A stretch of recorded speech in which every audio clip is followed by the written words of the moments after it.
Assalamualaikum warahmatullahi wabarakatuh. Waalaikumsalam warahmatullahi wabarakatuh. Alhamdulillahirabbil alamin. Wassalatu wassalamu ala asyrofil anbiya wal mursalin sayyidina Muhammadin wa ala alihi wa sahbihi ajmain. Bismillah li sadri wa yassir li amri wa hlul 'uqdatam min lisani yafqahu qawli. La quwwata illa billahil aliyyil azim. Amma ba'du.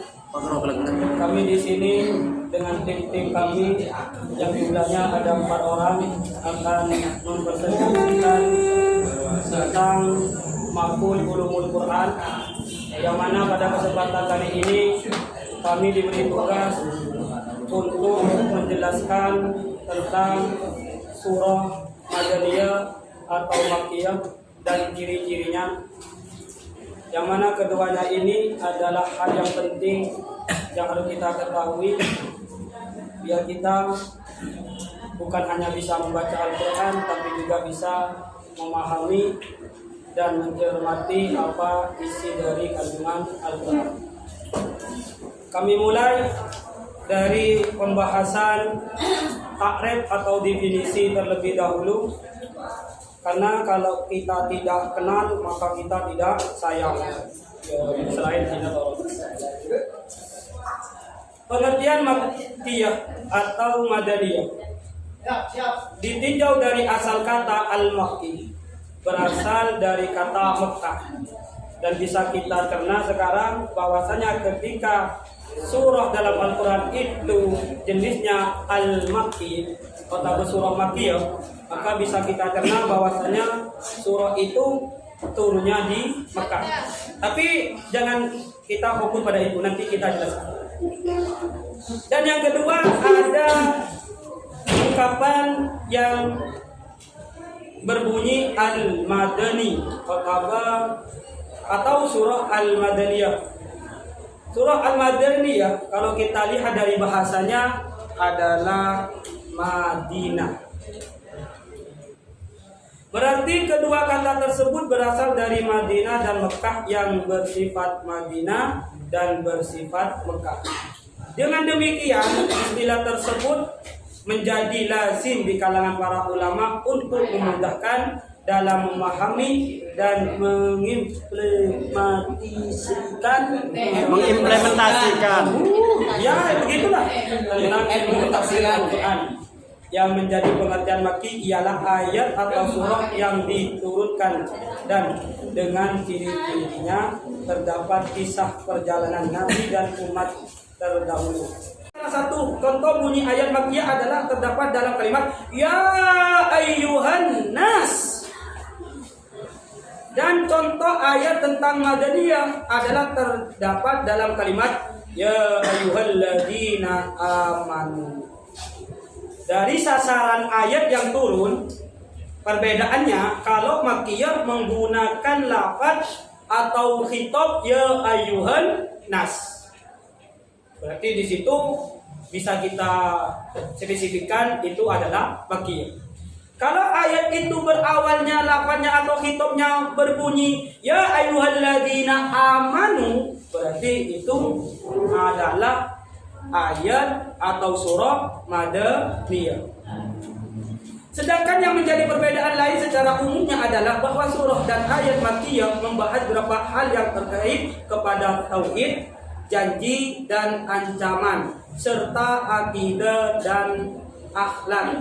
Namun berbeda dengan surah atau ayat Madaniyah yang lebih berfokus, ini insyaallah bacanya yang lebih fokus kepada hukum syariat dan hubungan sosial, karena pada masa Nabi Muhammad di Madinah penduduknya bukan hanya orang-orang Muhajirin dan Ansor, namun sudah mencakup kepada lintas agama dan aliran, diantaranya adalah Yahudi dan Nasrani. Dikutip dari Rahmah dan kawan-kawan pada tahun 2022, oleh senyare 2 tahun yang lalu. Secara umum, untuk membedakan antara Madaniyah atau Makkiyah, ketika Makkiyah ayat yang diturunkan secara umum itu berkaitan dengan tauhid, ketauhidan Allah atau janji dan ancaman Allah. secara umum membedakan antara Makkiyah dan Madaniyah. Akidah dan akhlak. Kalau Madaniyah berfokus kepada hukum syariah, hubungan sosial, karena pada masa itu bukan hanya Muhajirin dan Ansor yang ada di Madinah, tapi semua kalangan agama itu juga ada, sehingga bisa kita bedakan dari secara umum. Tapi kalau secara khusus seperti yang di atas, dari sasarannya, dari penurunannya, dan dari hitopnya. Mungkin hanya ini yang sementara bisa kami sampaikan kepada saudara dan saudari. Bisa dipaham? Kalau tidak bisa dipaham, bagus.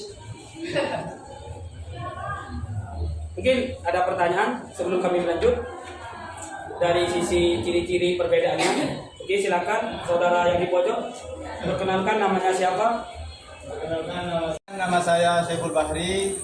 Pertanyaannya mungkin khusus alasannya untuk ciri-ciri surah Makkiyah dan Madaniyah, salah satunya kita bisa membedakan dengan cara ya ayyuhalladzina amanu dan ya ayuhan nas.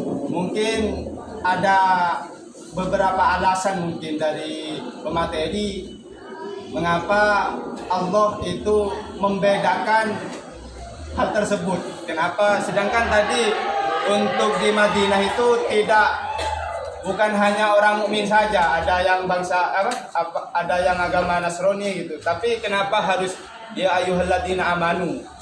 Mungkin beberapa alasan mungkin bisa dijelaskan. Ya, silakan.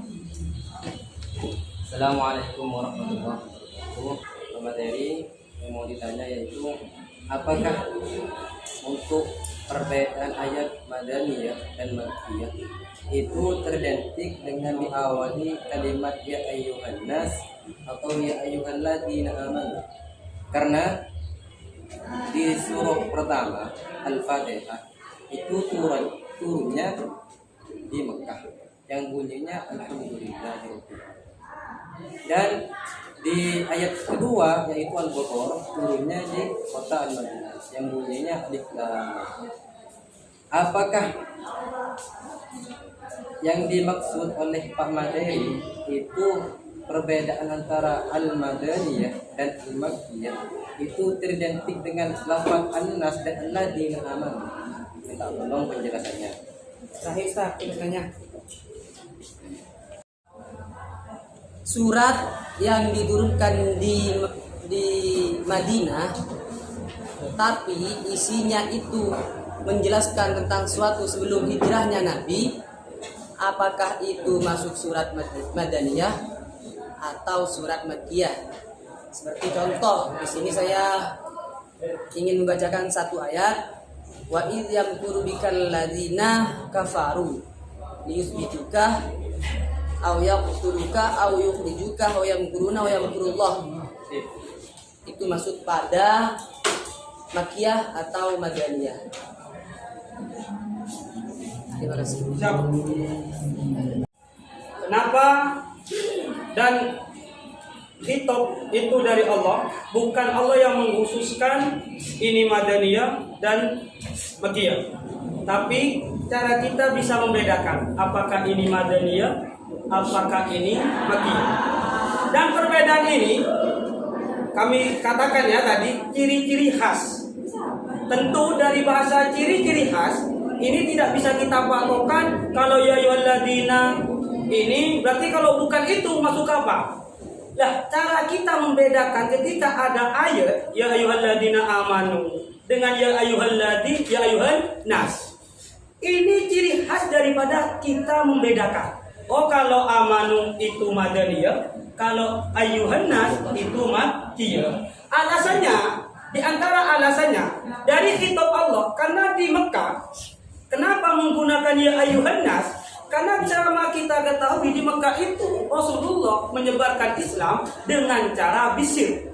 Karena pada kalangan itu yang kuat adalah orang Quraisy. Dan di situ orang Quraisy mayoritas tidak ada yang percaya kepada keislaman agama yang dibawa oleh Nabi Muhammad. Sehingga bisa kita bedakan, oh ayuhan nas, kenapa tidak menggunakan amanu? Sedangkan di Madinah, karena di Madinah itu mayoritasnya sudah agamanya Islam. Sehingga ya ayyuhalladzina amanu. Kalau di Mekah itu yang bisa kami jawab tanggapi dengan alasan. Tapi bukan Allah ya yang menghitungkan ini Madinah, ini Mekah. Cara ulama membedakan ciri khas. Sehingga terjawablah pertanyaan yang kedua. Berarti alhamdulillah itu Makki, kenapa tidak menggunakan ya ayyuhal nas?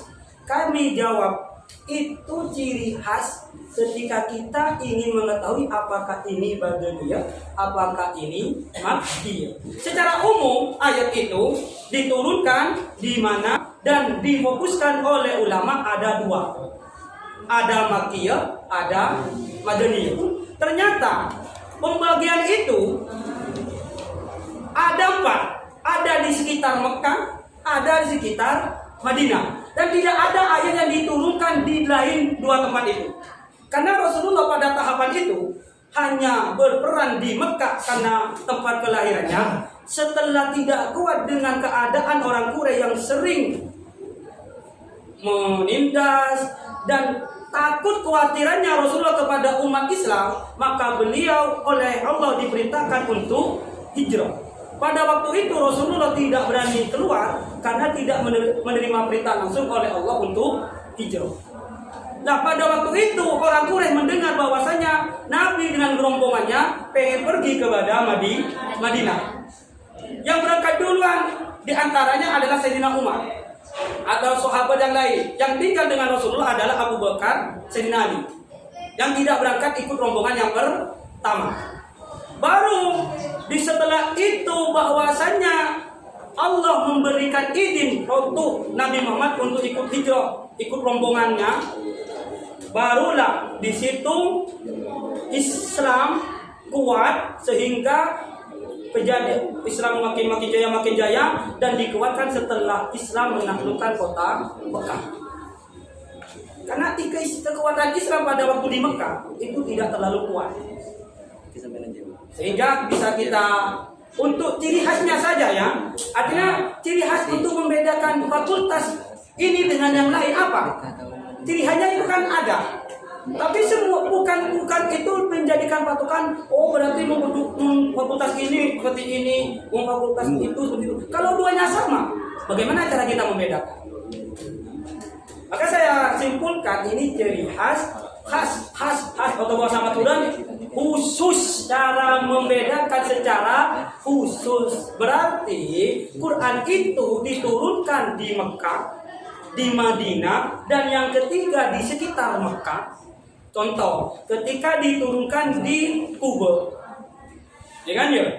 Kuba itu apakah masuk Mekah? Ketika diturunkan pada perang Hudaibah, apakah perang Hudaibah itu di tempatnya di kota Mekah? Kalau bukan, dimasuk ke kota Mekah. Masuk bentar kan? Hah? Oke, yang ketiga mungkin terkait masalah aslilah.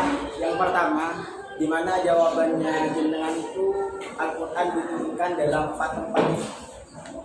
Diturunkan dalam 4 tempat. secara pembagian itu ada 4. Oke. Jika semisal secara pembagian yang katanya menurut ulama itu dibagi menjadi 4, saya sendiri kurang sepakat lah. Karena kenapa? Ada sebuah riwayat yang mengatakan bahwasanya Al-Quran itu turunnya di 3 tempat, yang mana ini datangnya dari An-Umamah. Tempat yang pertama merupakan jelas sudah di mana Rasulullah di situ dilahirkan di kota Mekah, kemudian tempat Rasulullah hijrah yaitu Madinah, kemudian tempat ketika Rasulullah melaksanakan Isra wal Mi'raj, yaitu di permulaan Syam atau kita katakan sebagai bentuk Baitul Maqdis. Yang Anda katakan yang katanya ada 4 secara yang mayoritas, itu yang menyebutkan Mekah dan sekitarnya itu 1. Mekah dan sekitarnya dijadikan 1, kemudian Madinah dan sekitarnya itu 1. Karena kenapa? Di Madinah itu ada sebuah tempat yang namanya Kuba. Desa Kuba yang dimana di situ dibangun oleh Rasulullah Shallallahu Alaihi Wasallam. Masjid pertama kali diberi nama Masjid Kuba. Itu sekitaran Mekah. Artinya jika kita tasawurkan di kota Sampang, maka Jamplong juga termasuk Sampang gitu maksudnya. Sampang dan sekitarnya gitu. Bukan berarti pas 4. Karena dalam riwayatnya sudah jelas Al-Quran ini diturunkan terbagi menjadi 3 tempat. Yang pertama Mekah, kemudian Madinah, dan yang keempat ketika Rasulullah melaksanakan Isra wal Mi'raj, di mana permulaan Isra wal Mi'raj adalah Baitul Maqdis. Yang Baitul Maqdis itu sendiri ada di kota Syam. Seperti itu. Terus ini sebetulnya adalah sebuah definisi di mana terkait ciri-ciri Al-Quran itu ketika diturunkan di kota Mekah maka menggunakan khitab ya ayuhan nas. Kemudian ketika diturunkan di kota Madinah ketika Rasulullah masuk pada fase hijrah menggunakan khitab ya ayyuhalladzina amanu. Kemudian di surah Al-Isra ayat 1 ini subhanalladzi asra bi lailan, turunnya di kota Syam yang biasa kita sebut Baitul Maqdis. Kan tetapi dari definisi yang sedemikian, ulama ini mengatakan bahwasanya definisi ini lemah dan hanya dijadikan sebagai ciri-ciri saja, melainkan definisi yang diperkuat yang disepakati oleh para ulama ialah Makkiyah dan Madaniyah yang berpatokan pada tempatnya. Makkatun ketika diberikan ya nisbah maka Makkiyah. Madinatun ketika diberikan ya nisbah maka jadi Madaniyah. Mungkin itu sudah cukup, Pak. Terus menanggapi jawaban Anda yang mengatakan 3. Iya. Ya. Kemudian yang sekitarnya, Di sekitarnya itu disebutkan cuma ini, Makkah dan sekitarnya 1 ya. ya, berarti itu kan secara penurunannya. Iya. Dan akhir dari jawaban Anda, 2 itu atau subhanalladzi itu dianggap lemah. Bukan gini maksud saya. Yang dinamakan surah Makkiyah karena pada saat itu Rasulullah ada di kota Mekah dan belum melaksanakan hijrah. Baik itu di sekitar Mekah yang berupa Hudaybiyah, Aziziyah, kemudian Syarif Sittin dan lain sebagainya yang tergolong di kota Mekah. Karena di kota Mekah sendiri ini ada batasannya, Pak. Seperti itu. Ketika Muslim secara otomatis itu tidak bisa memasuki area Mekah ataupun Masjidil Haram yang terdapat di dalamnya. Beda lagi nanti kalau ke Jeddah, di mana di Jeddah itu internasional, artinya selain Muslim itu bisa memasuki seperti itu. Kemudian kalau Madaniyah, sekitarnya itu adalah Kuba, terus ada namanya Gunung Magnet, terus ada namanya Masjid Qiblatain, gitu. Ini termasuk daripada Madinah dan sekitarnya, gitu, Pak. Bukan pas ditafsir menjadi 4 udah. Secara global Secara global itu 4 kan. Wa mayali dan tempat di antara keduanya secara global. Seperti ini, Pak. Maka saya katakan ada 2 surah Madaniyah dan Makkiyah yang dijelaskan karena wa mayali bainahuma, tempat di antara keduanya dimasukkan kepada yang ini. Kalau Mekah berarti wa mayali sekitar nanti tafsir ini, Pak. Bukan, maka bukan tafsir seperti ini, Pak. Kita gabungkan ini. Ya. Khobar itu ada berapa? Berapa kan? 2 kan? Ya. Ada mufrad, ada ghairu mufrad. Dan ini secara globalnya, Pak, ulama sepakat surah itu diturunkan di 2 tempat. Kenapa yang ketiga itu tidak dimasukkan? Yang seperti dia jelaskan, karena dalam Baitul Muqaddis dan Tabuk itu tidak ada tempat batasan khusus, sehingga tempat itu di ulama tidak menyebutkan secara khusus global. Ada keterangannya. Ternyata ketika kita baca atau kita pahami, ternyata di dalam ayat itu ada ayat Madaniyah. Ya, contohnya ada surah Madaniyah, surah Makkiyah. Ternyata ketika dalam satu surah yang kita baca sekarang, yang pegang atau yang dikenal sudah menjadi mushaf, itu di dalamnya ada surah Makkiyah, tapi tidak disebut di Quran yang kita baca, tapi melalui judul yang di atas. Kan seperti itu kan? Ya, ya kalau ini saya tidak bisa jawab. Susunannya. Tadi saya mengatakan ulama sepakat ada 4 gitu. Jadi saya ikut nimbrung. Karena kenapa? Saya ikut nimbrung ya karena ada ketidaksinambungan dengan riwayat yang mengatakan seperti itu. Ini ya. Al-Munazzal minal Quran ala arba'ati aqsami. Ini Al-Itqan, kitabnya Imam As-Suyuti. Ya. Itu memperinci. Qala Ibnu Nakib, Bapak An-Nakib, berarti Bapak An-Nakib. Ana tak tahu siapa nyaman. Kita boleh kenalan. Siap? Sepakat? Ada 4 bagian. Berarti ini secara terperincinya. Cara tafsir kan? Bukan tafsir, Pak. Kadang terperinci. Kalau tafsir itu mengacunya kepada ini dan ini loh. Kebahasannya tetap lama. Tafsiran itu terperinci. Berarti dari tafsir ini diperjelas bahasanya sampean gitu ya. Enggak, makanya ketika kita membahasakan tafsir dalam kalangan kita, maka Encandia Syariah. Istilah Artinya gini kan, menyebutkan hukum masih hukum tersebut. Tidak mungkin itu. Kalau istilah. Istilah. Tapi kita luruskan dengan tafsir ini. Tafsir yang maksudnya gimana? Ya. Rinci. Yang kedua adalah di Madani. Ya. Wa ma ba'duhu sebagian dari Makki itu diturunkan wa ma ba'duhu Makki, sebagian itu di Mekah, wa ma ba'duhu Madani, sebagian itu di Madinah. Ya. Berarti kita bisa hawal atau sekitaran Mekah itu juga diturunkan, itu masuk oleh kita sekarang karena kita membacanya surah itu hanya ada 2, kita masukkan kepada yang Makki. Yang Madani dimasukkan kepada sekitaran Madinah, juga dimasukkan kepada Madani. Wa ma laysa bi Makki wala Madani. Dan tidak ada surah yang diturunkan selain 2 ini.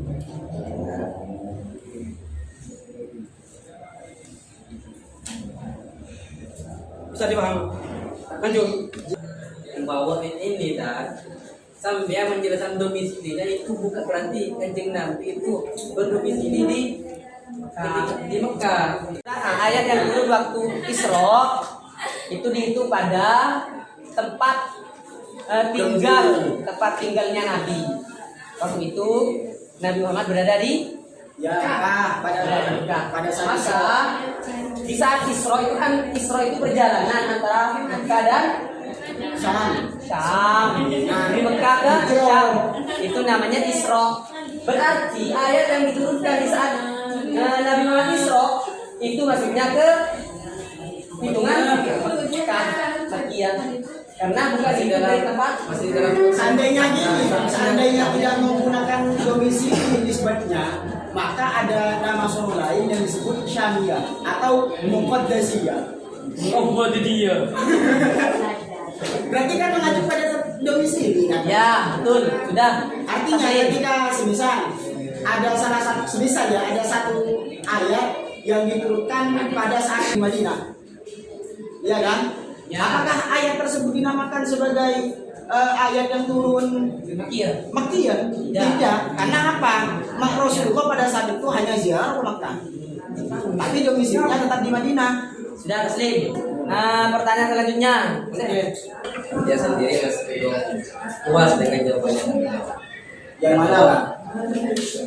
Perbedaan antara surah Al-Makkiyah dan Al-Madaniyah dengan menggunakan Kitab yang benar dan diamani.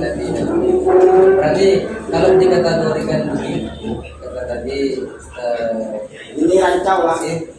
maksudnya dalam berarti dalam itu nunggu dulu. Iya. maksudnya termasuk maksudnya ya Yohanes. Kalau tidak ya Yohanes Tunggu.